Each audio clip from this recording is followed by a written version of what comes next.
Trustees Conservation and Action webinar series. My name is Cynthia Dittbrenner. I'm the Vice President of Natural Resources here at the Trustees, and I'd like to thank you all for joining today. And I hope that you're excited to get an in-depth look at forest resilience. At each one of our 120 plus properties, they have their own unique history, natural resources, treasures to offer, and we have such an amazing team here at the Trustees of stewards, curators, ecologists, and many others that play a role in caring for these environments and also engaging the public. So these webinars are designed to help you learn about our many new projects and initiatives and to inspire you to get out and explore Trustees properties. We want to thank you for supporting our mission and to protect and share these special places. And to say that the work presented today, I can honestly say would not be possible without the support of donors like you. So today you'll hear Dr. Julie Richburg, excuse me.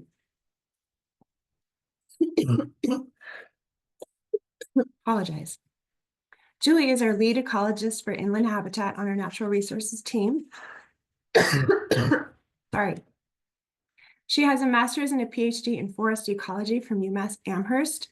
Here at the Trustees, Julie oversees a team of staff working to steward our forests, our rivers, and our grasslands.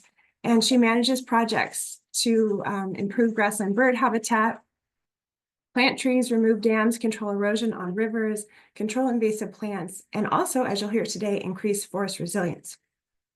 She is a member of several state and regional working groups, including the state's Forest Reserve Scientific Advisory Committee, and is a certified ecological restoration practitioner. Dr. Richburg will be speaking today about vulnerabilities and changes happening in our forests due to climate change and what we're doing to plan for those and increase resilience. Apologize, so many colds going around right now. A little bit of housekeeping. At the bottom of your screen, you'll see a Q&A button. At the end of her presentation, she'll leave time for questions. So please feel free to add questions as she's speaking, and then we'll facilitate that conversation at the end. Next to the Q&A button, you'll see a live transcript button. So if you'd like to enable closed captions, just click on that CC and you'll see the subtitles below. So thank you. And with that, I will pass to Dr. Richburg to get started. Thank you, Cynthia. That was a very nice introduction. And I'm so excited here to be speaking to you all today about this topic, which I'm really excited about. Thank you all for attending, and for those watching the recording later, thank you for watching. Let me see, is this going to advance? It advanced in the... There we go. There we go. All right. So the slides look good, Cynthia? They look great. Awesome. So I'm going to go over a couple of things today. I'm going to kind of give that larger overview of climate change, what's changing, what does that mean, and start drilling down into what is that impact on trustees' properties, particularly those of our natural habitats. And then I'll shift to talking about forest resiliency. What is resiliency? We've recently done a climate vulnerability analysis. What is that? And then end with a description of a really exciting project that we're doing up at Notchview, supporting forest resiliency. So a lot of this information you may have heard about before, but you know, we know that the climate is warming, the temperature on Earth is warming. And even though overall temperature is warming, it's not equal across the whole globe. So there are areas that are warming faster than others, particularly areas in the Arctic are warming faster. And so if you look at these two maps, basically looking at, you know, temperature trends from the 70s through, you know, 2021, the darker red colors are the temperatures are rising more and faster than the lighter colors. So you can see that real pattern of, you know, towards the north end of the poles, temperatures rising faster and warming a lot more. But even across our country, the continental United States, you can see there's this kind of patchwork with New England rising faster than other places in the country. Another way to look at this are these climate stripes. So this is another graphical depiction of how temperature is changing. This is a series of climate stripes for Massachusetts for that time range, 1895 to 2023.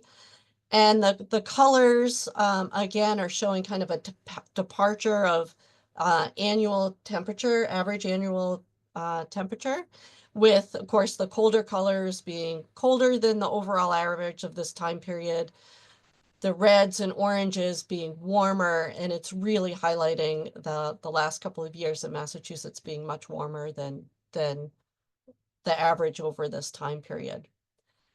A little aside, people get really excited about these climate stripes, and I've seen some really amazing things, depictions of these climate stripes for different, the overall Earth, down to individual people's yards that they've been able to record temperature over time. People are making scarves and afghans, and this really cool one,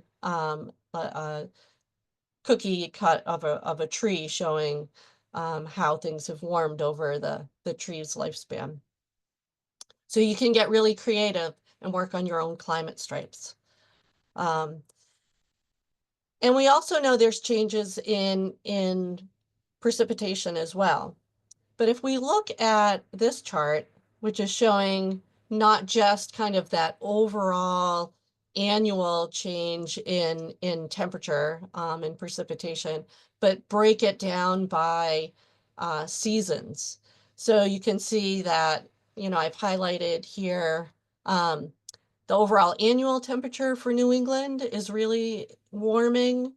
But you can see that the winter temperature is warming faster than the summer temperature. So we're having this change in seasons and in these temperature conditions across the seasons. This is also happening with precipitation. Again, the kind of darker green colors are showing an increase in precipitation. The brown colors are showing a decrease in precipitation averages. So you can see in New England, we're having kind of our precipitation is increasing annually, but that really breaks out differently between winter and summer, where we're losing, not having as much precipitation occurring in the winter as we do in the summer. Keep that in mind because that can have some important ramifications for our native species and habitats. Just like with the climate stripes, people are doing precipitation stripes. So you can see this is for Massachusetts specifically, that again, as we go into the 2000s, things have been getting wetter overall. Hard to say with last year's drought, but overall. So I wanted to take a few minutes, we've often heard about some of these kind of climate change implications. But what does that mean for the nature of our properties? How are these changes in temperature, timing of temperatures, timing of precipitation impacting our properties and the nature on our properties? So we're dealing with both flooding and drought, right? So as an example, out in the Berkshires, we've had some really high intensity rainstorms over the years, recent years, and that's causing roads to wash out, like it showed here in the bottom left. In kind of the bottom right, you can see the amount of sediment that's come off of that road and has ended up in our wetlands. So not only directly impacting species that are occurring where the washout is, but also changing these habitats out at Bartholomew's Cobble as an example. The top two photos are, from Rocky Woods this past summer and fall, showing the impact that drought's having, and again, how that impacts our plants and animals that are occurring in these ponds. What other changes are we having? So our winter is changing. Where we have reduced snow, that's, we often look at snowpack to insulate the soil during the winter. It's helping roots within that soil level, biota within that soil level to be kind of sheltered a little bit from the freezing temperatures that we have over the winter. There's a whole subnivean zone of creatures that live under the snow. If we have less snow, we're having less insulation. We're having more of those creatures that live under the snow be impacted over the winter. Snow also contributes to soil chemistry and brings more nutrients into the soil over the winter as well. And we're also looking at, with these warming temperatures and these increasing rain events, some ice storms. And ice storms can have a real impact to our tree canopies, as well as our infrastructure, but also the plants and animals that live within our properties. Climate change is also impacting how forest pests occur across the landscape. And it can be an interaction. So as an example, hemlock woolly adelgid, which has been on our landscape for many years now. I can remember when I first started with the trustees almost 20 years ago, just starting to address some hemlock woolly adelgid across our properties. The hemlock woolly adelgid gets knocked back by severe winter temperatures, but it has to be significantly cold, below zero, for multiple nights in a row. If we're missing that, the hemlock woolly adelgid is able to spread more rapidly. Also, with a warming climate, we can have new forest pests showing up that maybe we haven't experienced before. So there's that interaction. Climate can also be stressing out our tree species, making them more susceptible to pests. And then also climate change can alter the trajectory after trees are impacted by some of these forest pests, what comes in next. So that's another way that, climate is interacting both directly and indirectly with these forest pests. At UMass, the Northeast Climate Adaptation Science Center has some great information on forest pests. So we've also thinking about changing conditions for plant species across our properties. We've probably seen these plant hardiness zone maps. We're often thinking about it when we're trying to decide, like, can I plant avocados in my yard, or do I have to stick with growing tomatoes?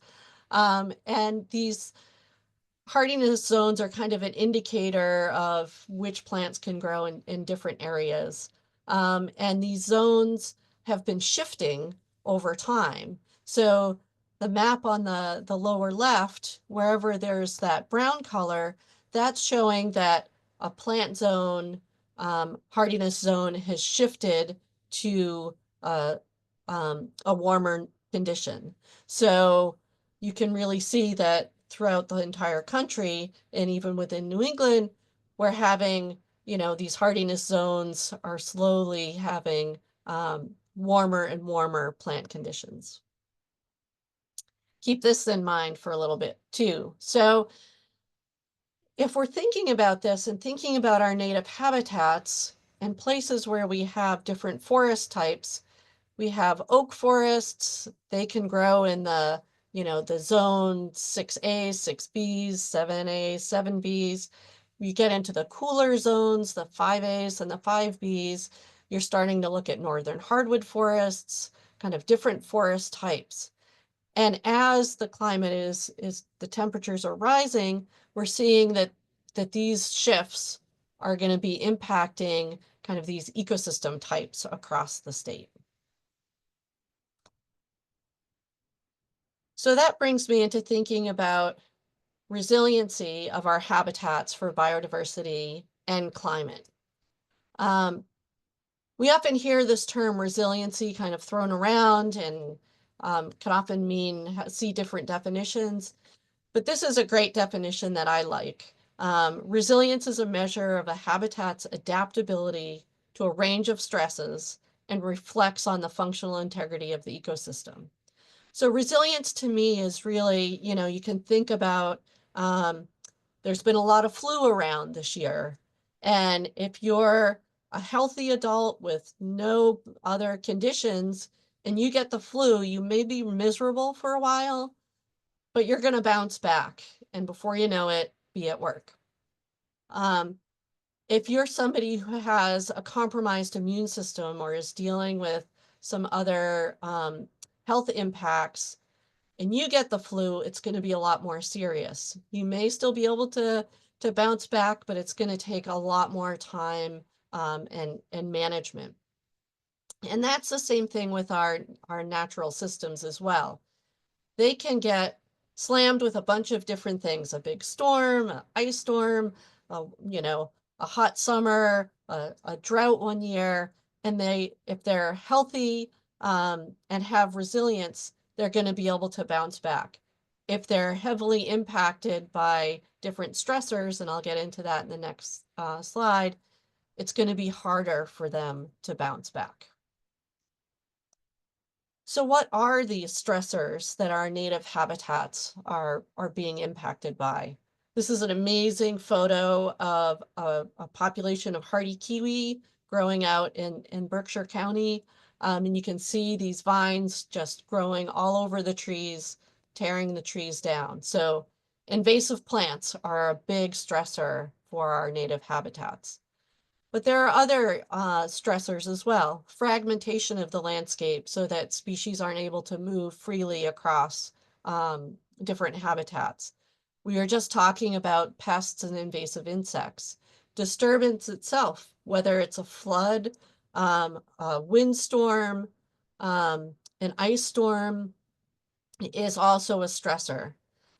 We have a lot of deer and overbrowsing within our forests. They're a stressor. And of course, climate change itself is a stressor.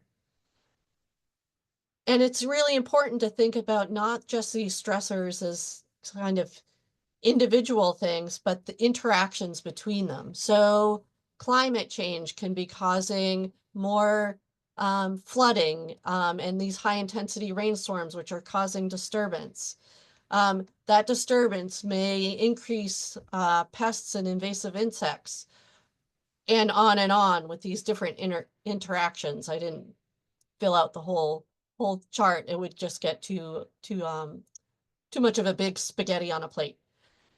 But all these different interactions are really important to the resiliency that our habitats have and the stressors on them. So when we're trying to think as an organization, okay, how can we support the properties that we've been entrusted with under this changing world conditions? How can we make our habitats more resilient? What kind of work should we do? Mass ECAN, the Ecosystem and Climate Adaptation Network, has this great kind of chart of resisting change to directing change, right? And on one end of it, on the far left, is resistance, right? We're going to do everything we can to keep a habitat, the certain habitat that it is. And maybe that's around managing rare species. We want to make sure that those rare species are occurring in that habitat. And so we're going to do everything to keep that habitat the same. Resilience is kind of the next one over. That's where we're looking to make our habitats kind of healthy and be able to get hit with some of these stressors, but be able to bounce back.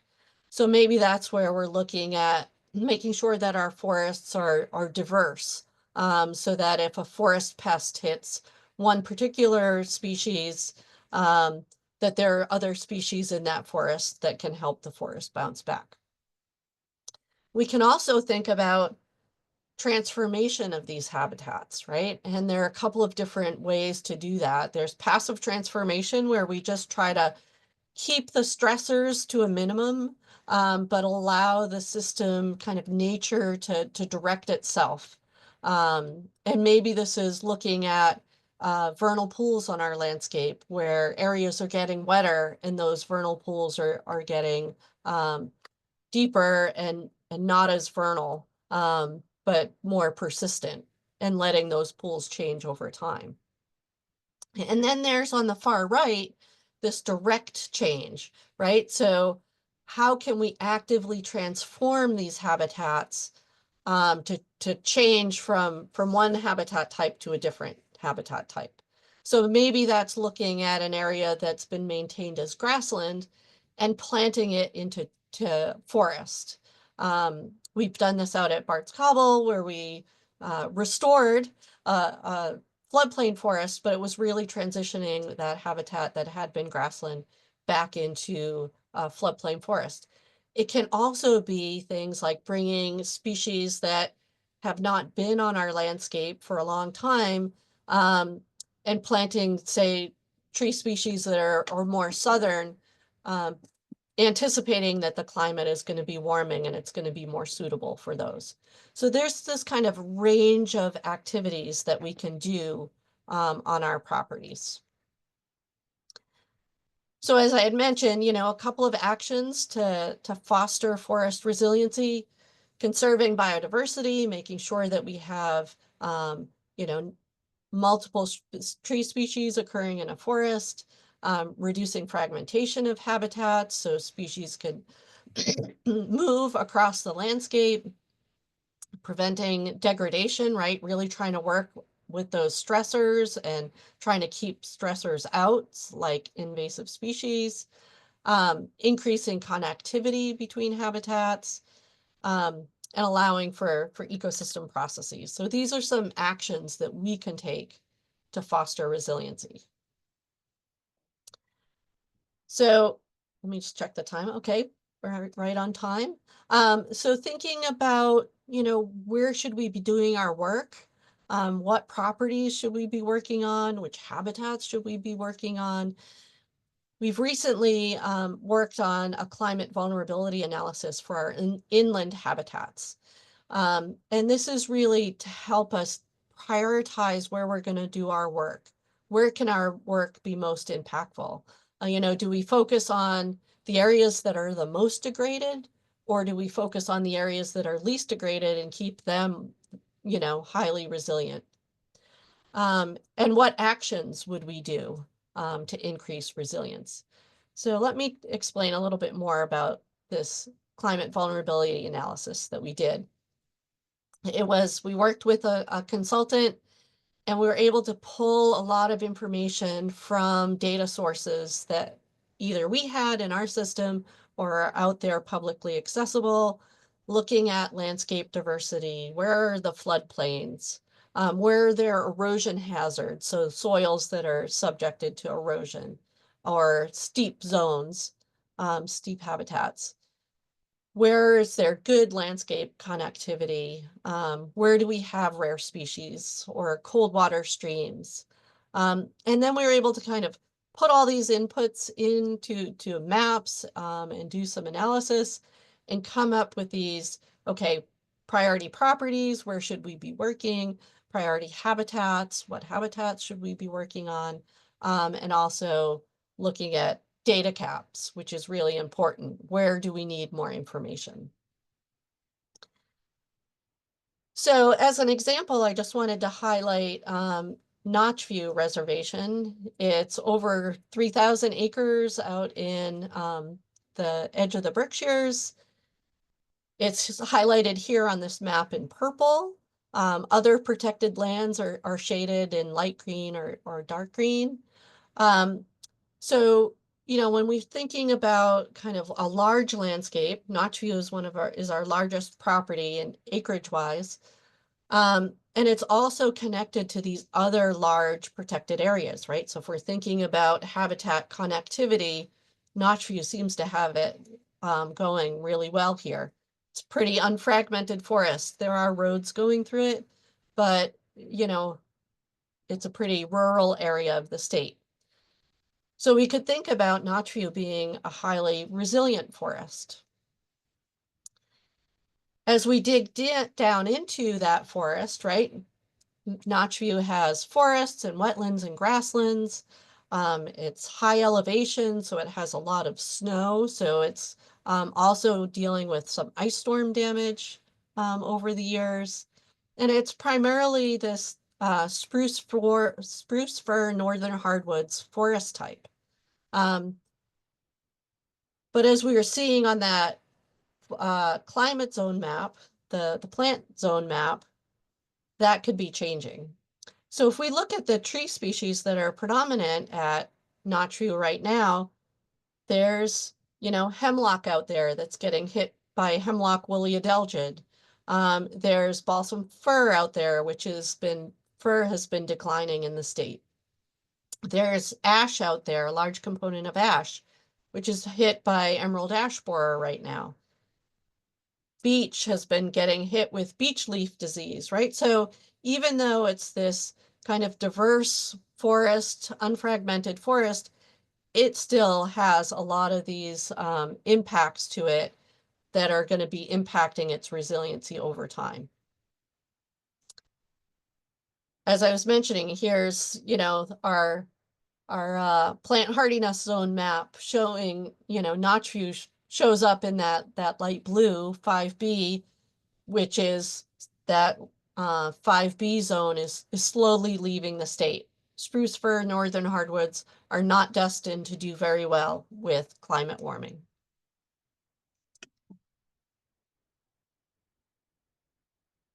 So how can we increase the resiliency thinking about the future forest of in this case, Notchview, right? So we know that climate change is more likely to impact tree seedlings than mature trees. So we may not be seeing, changes in the forest canopy right now, but we may be seeing changes in what tree seedlings are able to grow. And we do know that low diversity forests are at a greater risk. They can get wiped out by, one pest. And that high diversity systems are generally more resilient. So we want to have more species of trees. And that last slide showing all the tree species at Notchview that are not doing well, we want to increase that diversity. So if we looked at, and this is coming out of the CVA, the climate vulnerability analysis, even though Notchview is this large 3,000 acre forest, across the whole property, the forest is not the same. And you can see in these brown zones, those are forest types and conditions that are more resilient, whereas the lighter colors in the blue are showing areas that are more vulnerable. So as an ecologist, I'm always thinking about, what's happening, not 5 years from now, but what's going to be happening 50 or 100 years from now. And what can we be thinking about activities that we should be doing or not doing to ensure that these ecosystems are able to persist. So with this, thinking through this resiliency framework, we got some funding from the Wildlife Conservation Society to think about a couple of activities that we could do to help increase forest resiliency as a pilot project up at Notchview. So you may have remembered, spruce fir, northern hardwoods, there's not a lot of red oak at Notchview. We know that with these shifts in climate, it's going to be getting a lot more viable for red oak to be up at Notchview as spruce fern are declining. So we came up with this project to bring the diversity of trees, bring red oak up to Notchview. There are some there, but not very many. And so we've been collecting red oak seedlings and acorns from our other properties across the state to bring those tree seedlings up to Notchview, which would increase the diversity of genes within the red oak pool and also bring a new tree up to Notchview to increase the resiliency of that forest. So here I am with the UMass Forestry Club out at Brooks Woodland, collecting a bunch of red oak seedlings where we have an abundance of them in the understory. We've been working with Native Plant Trust out at Nasami Farm to have them growing up our tree seedlings over a couple of years. And then we've needed to go and prep an area that would be suitable to introduce the tree seedlings in at Notchview. And this work has been going on this winter, opening up the habitat, and we'll be planting in these red oak seedlings later this year. But red oak seedlings at Notchview, there are some creatures here that find oak seedlings really, really tasty. So if we just are planting a bunch of these seedlings, we could easily get them browsed to the point where we would have lost all our efforts. So we had to come up with an alternative to protecting these seedlings while they got established in the ground. And so there's this concept called a slash wall. And so we're actually building a slash wall, and I'll show some images in just a next slide or two, to basically create a deer exclosure, if you've heard of that, where we can plant seedlings, keep the deer and moose out. And then we'll also plant some outside of the slash wall as well to show and follow that, monitor that over time to see the success. So a slash wall is kind of what it sounds like. It is a bunch of woody debris piled in a wall, high enough to keep the deer and the moose out. The great thing about a slash wall over time is as this material degrades, it just becomes part of the system. And rather than like a big metal deer fence, which would need to be maintained and would be kind of always perpetually on the landscape and very expensive. So we're not the first ones to have built a slash wall. DCR out in the middle of the state built a slash wall so that they could get some regeneration of trees. And this photo is really showing the kind of the size of these slash walls to keep deer out. Anybody who knows that's tried to fence deer out of their garden knows it has to be a pretty tall fence. And the same here with these slash walls. And so this is a picture of our slash wall getting formed out at Notchview just from a couple weeks ago. A drone shot. Here's a shot from a little more than a week ago. You can see the size of the wall.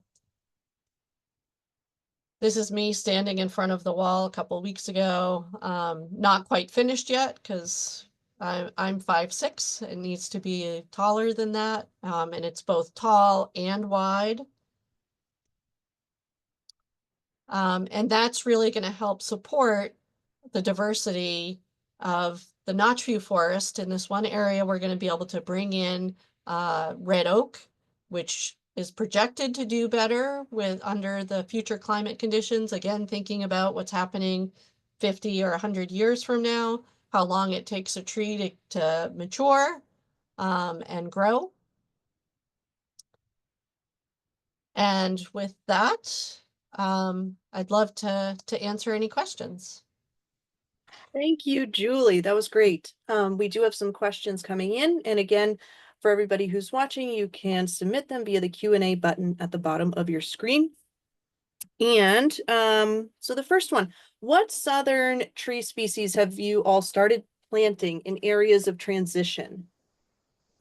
Yeah, great question. We haven't started doing a lot of bringing trees up from the south per se, but you know, when we were doing the floodplain forest restoration project at Bartholomew's Cobble, we did look at tree species like tulip tree and pin oak, they were already kind of on the landscape, but not doing, you know, there's tended to be more south and are just arriving. We haven't really started thinking about doing some kind of big assisted migration components to tree planting yet, but it's something that we could consider as we're doing some different restoration projects. But the two species you are planting, Julie, are just local species that are more adapted to southern climate. So was it red oak and hickory? Yeah, so red oak and hickory are the ones that we're looking at, and they're already present in Massachusetts, right? So they're already occurring kind of in the eastern part of the state, but haven't made it up to kind of the highlands of the Berkshires. Excellent. Thank you both. Isn't it better to leave forests alone, especially as we need to capture more carbon? Yes, great question. And I think this is where, you know, as we're thinking about that, directing actions and being passive and working with resilience, we need to kind of look at that whole range of activities. There are certainly going to be areas where we should be really passive and let the forests continue to grow and adapt on their own without any impact from us. But there are other areas like out at Notchview in this small part of Notchview where we can look at doing some of these more active projects as a trial to see what is working.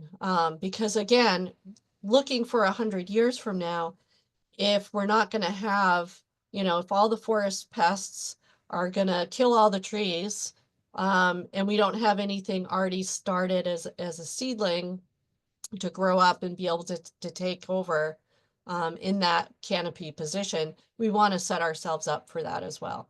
So it's not a one or the other, it's a both, and we need to be really deliberate about making those decisions. Again, thank you. This next one is a two-part question. So, do you know what the deer population per square mile is around Notchview? And have you considered applying for a deer damage permit? So I don't know the exact number off the top of my head, but I do know that deer numbers around Notchview are within the state Mass Wildlife's kind of goals for having deer numbers. Um, they're not having as huge of an impact on our regeneration there as compared to some of our other properties. But we also want to make sure that our seedlings are able to grow well.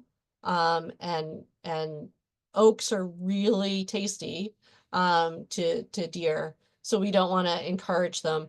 Don't really need to go after a special permit right now. We don't have that much pressure at Notchview, but it's something we are watching. But we do have a deer management program statewide. So we monitor our different sites to see if there's overbrowse from deer, if it's impacting habitat. A lot of our sites out west are open to hunting. And then a lot of our sites out east that are more frequented, we have to do what's called control hunting, where we manage it more carefully to not impact visitation. But it is something we feel strongly about and have a strong program to do that. Excellent. Thank you. Okay, the next one. What are some top non-native invasive plant species that are throwing off the balance of our northern hardwoods in New England? Great question. And that was plant species specifically, right? That You is know, what it reads, yes. yes. So there's Japanese barberry, Oriental bittersweet, even getting into Japanese stiltgrass, honeysuckles out there. I mean, I could go on and on. It's kind of the rogues gallery of non-native plants that are impacting our ecosystems are also occurring within these northern hardwood forest habitats as well. Thank you again. Another one here is considering how essential vernal pools are for the breeding of amphibians such as newts, what can be done to preserve the vernal pools? Yeah, great question. And there are some indications that groundwater levels are actually increasing in the Northeast. So that may be a way that we're going to have more vernal pools as those groundwater levels rise. Other than that, I think it's really important as we're wrestling with these periodic droughts as well, right? Is to keep the greater habitat around these vernal pools in as good of condition as we can. These animals that use vernal pools are only in those pools a short period of time of their life. The rest of their time, they're out in the forest. So making sure that we have good, resilient, healthy forests, not being taken over by invasive species, having, uh, good connectivity so these animals are able to move around between habitats is the important thing. Thank you again. And I'll ask one more question, and then for anybody watching, if you think of anything else after, please reach out to events@thetrustees.org, and we will make sure it gets into the right hands. And the last question, Julie, will be, besides forest resiliency projects, what other types of projects are being considered to adapt to climate change? Oh, this is great. I'm so excited for this. So really looking at kind of through that climate vulnerability analysis and thinking about kind of ecosystem management, thinking about what can we do in our waterways, right? So dam removals, floodplain restoration, looking at our grassland habitats, how can we make those more resilient and diverse, thinking about pollinators. And so there are a whole lot of other activities that we can do. Different ecosystem types require or could benefit from different habitat management. So I'm really excited to be working on some of these new projects. Oh, and restoration too. Like I didn't even mention restoration.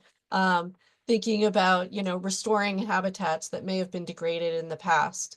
Whether it's, you know, taking a piece of property that's an inholding, but the previous landowner kind of got everything out of it they could, and we need to kind of restore the forest or restore the habitat or support activities that way. So a lot of great, exciting work is going to be happening. Amazing. Thank you again, Julie, for your time and expertise. And Cynthia, if you could close the webinar today, that'd be great. Thank you. So again, thank you, Julie, for sharing your knowledge, and for all of you for joining us today. The webinar recordings for this series are on our website. It's thetrustees.org/webinars. And again, everything you heard today would not be possible without our donors, including top supporters like our Founder Circle members. So thank you again for joining us, for investing in our mission, and for believing in a brighter future. Thank you, everyone.